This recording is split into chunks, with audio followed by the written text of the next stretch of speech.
بسم اللہ الرحمن الرحیم۔ تحصیل النحو کی تمرین نمبر 17 میں خوش آمدید۔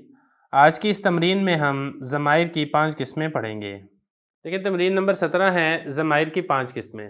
اس سے پچھلی جو تمرینوں میں ہم نے مورب پڑھا تھا، مبنی پڑھا تھا، ان سب کی ہم نے مشقیں بھی پڑھ لی تھی۔ وہاں پر میں نے آپ کو یہ بات بھی کہی تھی کہ مبنی الاصل جس طرح 3 چیزیں مبنی الاصل ہیں، اس طرح مبنی الغیر اصل بھی ہیں۔ اب مبنی الغیر اصل کیا ہے؟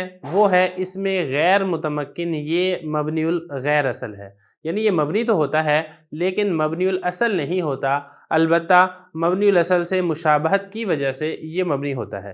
اب جب یہ بات آپ نے سمجھ لی ہے کہ غیر متمکن یہ مبنی الغیر اصل ہوتا ہے اور ہوتا یہ بھی مبنی ہے، پھر اب یہاں پر آپ یہ والی بات بھی سمجھ لیں کہ اس میں غیر متمکن کی کل 8 قسمیں ہیں جو کہ مبنی بنتی ہیں۔ ان 8 قسموں میں سے جو پہلی قسم ہے وہ ہے ضمائر۔ اس کو آپ ضمیر بھی کہہ سکتے ہیں، اس کی جمع ضمائر بھی، اور آپ اس کو مضمر اور مضمرات بھی کہہ سکتے ہیں۔ تو ضمیریں جتنی بھی آئیں گی وہ ساری کی ساری یہ مبنی ہوں گی۔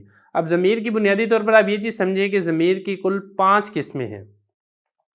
یہ 5 قسمیں جہاں پر بھی استعمال ہوں گی یہ مبنی ہی کہلائی جائیں گی۔ اب وہ 5 قسمیں کون سی ہیں وہ یہاں پر میں نے لکھی ہیں۔ ان میں سے پہلا ہے ضمیر مرفوع متصل، دوسری ہے ضمیر مرفوع منفصل، 14 ضمیریں ہیں مرفوع متصل کی، 14 ضمیریں ہیں مرفوع منفصل کی، 14 ضمیریں ہیں منصوب متصل کی، اور 14 ہی ضمیریں ہیں منصوب منفصل کی، اور 14 ضمیریں ہیں مجرور متصل کی۔ تو اس ساری کل ملا کے کل 70 ضمیریں بنتی ہیں۔ یہ 70 کی 70 ضمیریں جہاں پر بھی استعمال ہوں گی وہ مبنی لفظ ہی کہلائے گا۔ اب یہ ہوتا کیا ہے وہ بھی میں آپ کو سمجھا دیتا ہوں۔ پہلے نمبر پر ہے ضمیر مرفوع متصل۔ ضمیر مرفوع متصل کہتے ہیں کہ مرفوع کی ضمیر ہو اور متصل ہو، فعل کے ساتھ مل کر آئے، یعنی ایسی ضمیر جو فعل کے ساتھ مل کر آ رہی ہے اور وہ فاعل ہونے پر دلالت کرے، اس کو کہتے ہیں مرفوع متصل۔ یہ کل 14 ضمیریں ہیں جو کہ یہاں پر لکھی بھی ہوئی ہیں۔ ضربت ضربنا، ضربت ضربتما، ضربتم ضربتی، ضربتما ضربتنا، ضرب ضربا ضربو، ضربت ضربتا ضربنا، یہ کل 14 ضمیریں ہیں۔ اب یہاں پر آپ یہ دیکھیں ضربتو میں تو ضمیر ہے جو کہ یہ بتا رہی ہے کہ مارنے والا میں ہوں، یہ تو ضمیر فاعل کے اوپر دلالت کر رہی ہے اور ضرب کے ساتھ مل کر آ رہی ہے۔ اسی طرح ضربنا میں نا ضمیر ہے جو کہ ضرب کے ساتھ مل کر آ رہی ہے اور فاعل پر دلالت کر رہی ہے۔ ضربتا میں تا ضمیر ہے جو کہ ضرب فعل کے ساتھ مل کر آ رہی ہے اور فاعل پر دلالت کر رہی ہے۔ خلاصہ یہ کہ جو 14 کی 14 ضمیریں ہوں گی جو کہ آپ نے پڑھی ہیں فعل ماضی معلوم کے اندر، یہ 14 صیغے ہیں۔ ان 14 صیغوں میں 14 ہی ضمیریں ہیں جو کہ فعل کے ساتھ مل کر آتی ہیں اور فاعل پر دلالت کرتی ہیں۔ یہ ضمیریں جو فعل کے ساتھ مل کر آئیں گی یہ مبنی ہوں گی۔ اس کے بعد آپ سمجھیں مرفوع منفصل، یہ بھی 14 ضمیریں ہیں اور یہ ہوتی کیا ہیں؟ یہ بھی فاعل پر دلالت کرتی ہیں۔ اور کون کون سی ہیں ضمیریں؟ یہ یہاں پر لکھی ہوئی آپ کو نظر آ رہی ہیں، انا نحنو، انتا انتما انتم، انتی انتما انتنا، ہوا ہما ہم، ہیا ہما ہننا۔ یہ ساری کی ساری ضمیریں فاعل ہوتے ہیں، فاعل ہونا بتاتی ہیں اور فعل سے یہ الگ ہو کر آتی ہیں۔ منفصل کا مطلب ہوتا ہے الگ ہو کر آنا، تو یہ چونکہ فعل سے الگ ہو کر آتی ہیں اس لیے اس کو ضمیر مرفوع منفصل کہتے ہیں۔ تو یہ 14 الفاظ جہاں پر بھی آئیں گے آپ نے ان کو مبنی بنانا ہے کیونکہ یہ غیر متمکن کی قسم ضمائر میں یہ شامل ہیں۔ اس کے بعد آپ سمجھے 14 ضمیریں منصوب متصل بھی ہیں۔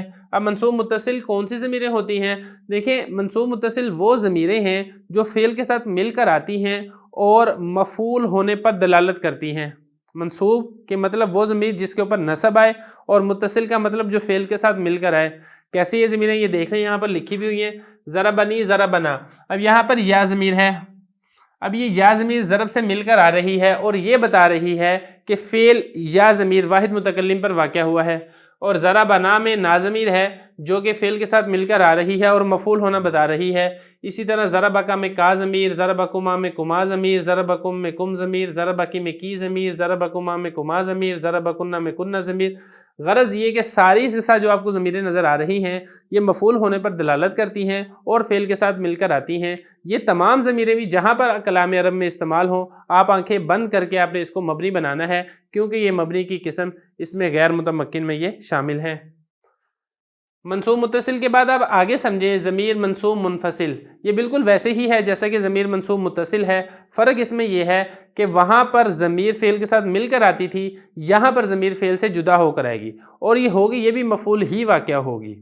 کلام عرب میں جہاں پر یہ استعمال ہوگی یہ فعل کا مفعول بنے گی لیکن فعل سے الگ ہو کر آئے گی۔ فعل کے ساتھ مل کر نہیں آئے گی۔ دیکھیں یہ کون سی ضمیریں ہیں، تو یہ ایک بھی کل 14 ضمیریں ہیں، ایا یا ایانا ایاکما ایاکم ایاکی ایاکما ایاکنا ایاہو ایاہما ایاہم ایاہا ایاہما ایاہنا، ساری نہیں لکھی، جگہ تھوڑی تھی، لیکن اب بات وہی ہے جو میں آپ کو بتا چکا ہوں۔ یہ ساری کی ساری ضمیریں 14 کی 14 ضمیریں جہاں پر بھی آئیں گی آپ نے اس کو مبنی بنانا ہے، آپ نے اس کو معرب نہیں بنانا۔ اس کے بعد آگے سمجھیں، آگے ہے مجرور متصل کی 14 ضمیریں۔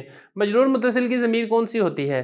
مجرور وہ ضمیر جس کے اوپر جر آئے، اور متصل کس کو کہتے ہیں؟ جو کہ مل کر آئے، یا تو یہ حرف جر سے مل کر آئے گی یا پھر یہ مضاف سے مل کر آئے گی۔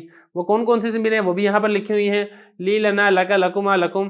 یہاں پر آپ دیکھیں لام حرف جر ہے، اور یا ضمیر یہ مجرور متصل ہے، نون الف نا میں نا ضمیر مجرور متصل ہے، کاف زبر کا میں کاف ضمیر مجرور متصل ہے، لام حرف جر کے علاوہ باقی جو آپ کو لکھا ہوا نظر آ رہا ہے یہ ضمیر مجرور متصل ہے۔ اور ضروری نہیں ہے کہ لام ہی حرف جر ہو، با حرف جر بھی آ سکتا ہے، من حرف جر بھی آ سکتا ہے، کوئی بھی حرف جر آپ اس کے اندر لا سکتے ہیں، اور حرف جر کا ہونا بھی ضروری نہیں ہے، اس سے پہلے مضاف بھی آ سکتا ہے۔